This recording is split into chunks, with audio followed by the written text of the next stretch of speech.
समस्त मित्रों को मेरा जय श्री राम। आज का विषय है विचार विज्ञान।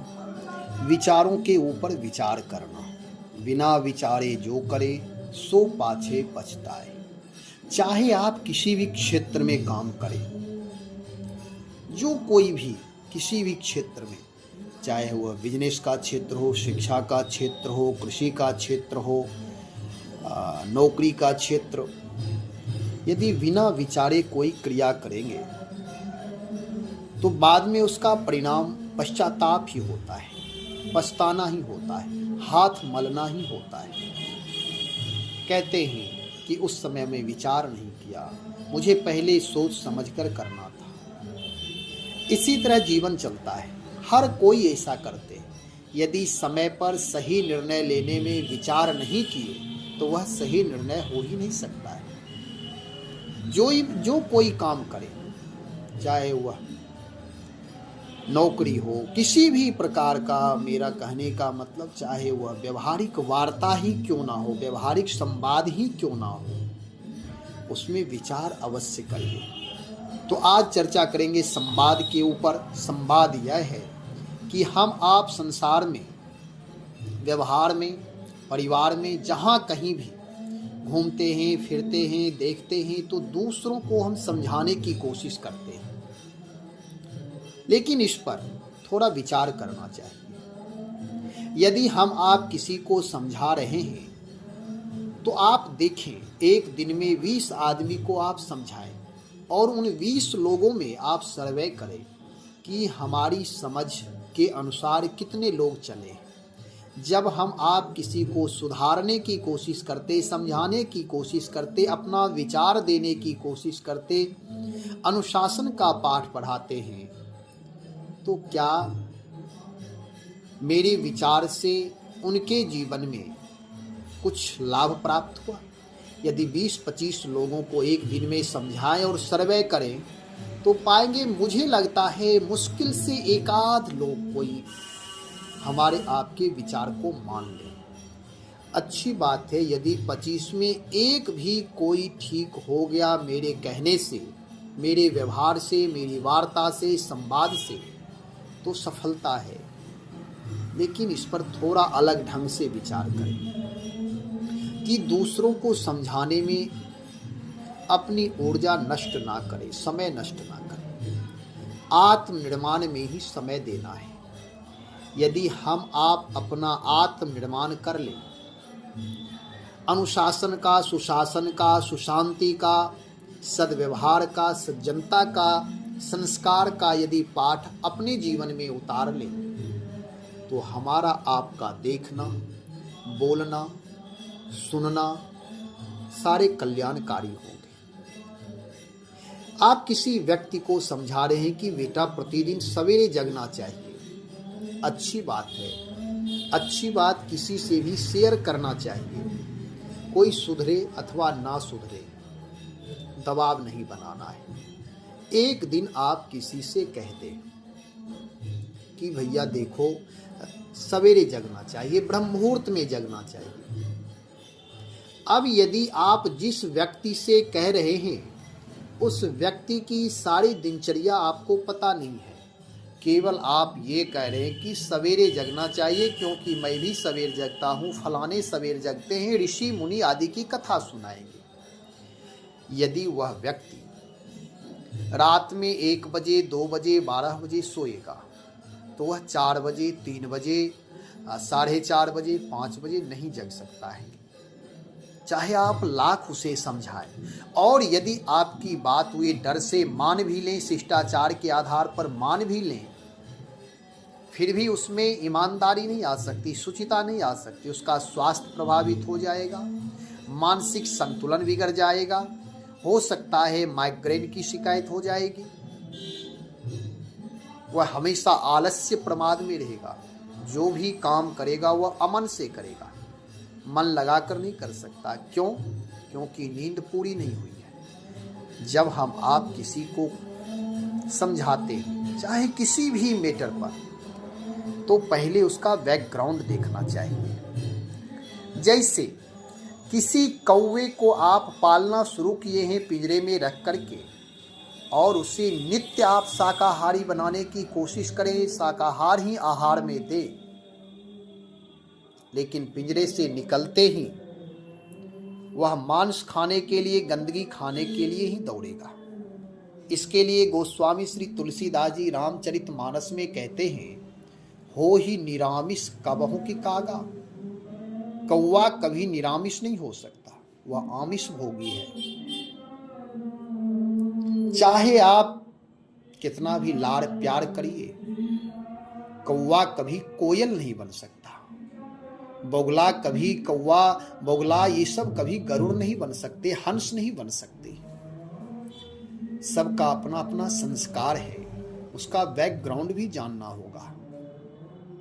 बायस पालिहं अति अनुरागा, अत्यंत प्रेम पूर्वक, प्रीति पूर्वक यदि आप कौवा का लालन पालन करेंगे, फिर भी कौवा गंदगी खाना, मांस खाना नहीं छोड़ सकता।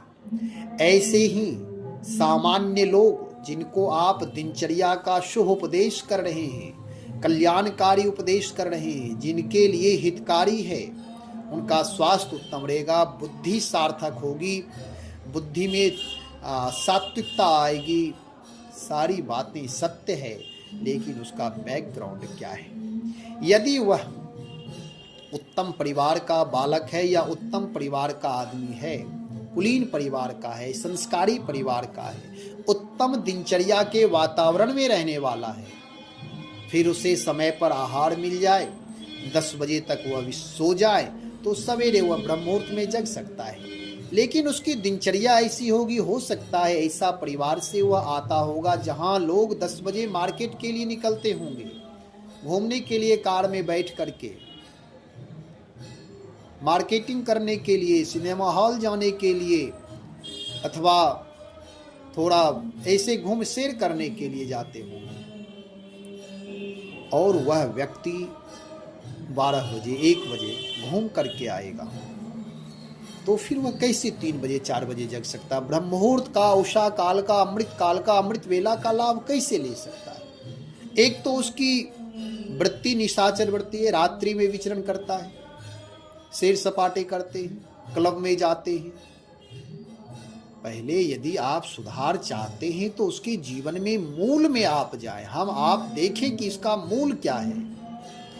यदि मूल सही हो जाएगा तो सब चीज धीरे धीरे सुधर जाएगा।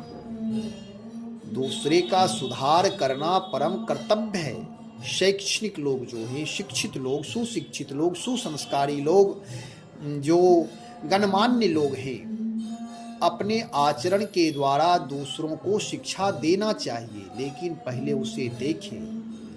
यदि कोई 10 बजे सो रहा है, वे यदि 6 बजे 8 बजे जग रहा है, तो वहाँ यदि आप कहेंगे बेटा 6 घंटे सोना चाहिए, इससे अधिक नहीं सोना चाहिए, रात्रि में टीवी नहीं देखना चाहिए, समय से जग जाए। समय का ये लाभ है। सुबह प्रातः काल ब्रह्म मुहूर्त में जो जगते हैं उन्हें ये लाभ प्राप्त होता है। और जिसका जीवन ही रात्रि में विचरण करने वाली है, अंधकार में जीवन है, तो फिर ऐसे लोगों से कहना उचित नहीं है। ऊसर खेत में, ऊसर भूमि में, ऊसर जमीन में उत्तम बीज भी यदि आप बोएंगे तो वह उत्तम बीज भी लाभकारी नहीं होगा। आपके हाथ से बीज भी गया, परिश्रम भी व्यर्थ गया। ऐसे ही जो व्यवहार में, व्यवहारिक क्षेत्र में अनुशासन का यदि आप पाठ पढ़ा रहे हैं, हमारा आपका कर्तव्य होता है उत्तम संवाद करना चाहिए समाज में जा करके। मेहनत में सफलता मिलेगी, लेकिन व्यक्ति को भी देखना चाहिए हम किससे बात कर रहे हैं, उस व्यक्ति की क्वालिटी क्या है। कुछ ऐसे लोग होते हैं जो हो सकता है किसी कारणवश संस्कार उनका दबा हुआ है, हमारे आपके कहने से उनके जीवन में बदलाव आ जाए, ये तो परमात्मा की बड़ी कृपा होगी। लेकिन व्यर्थ में यदि हम हर जगह दूसरों को समझाने की कोशिश करें तो इससे लाभ नहीं मिलता है, बेकार ही हो जाता है।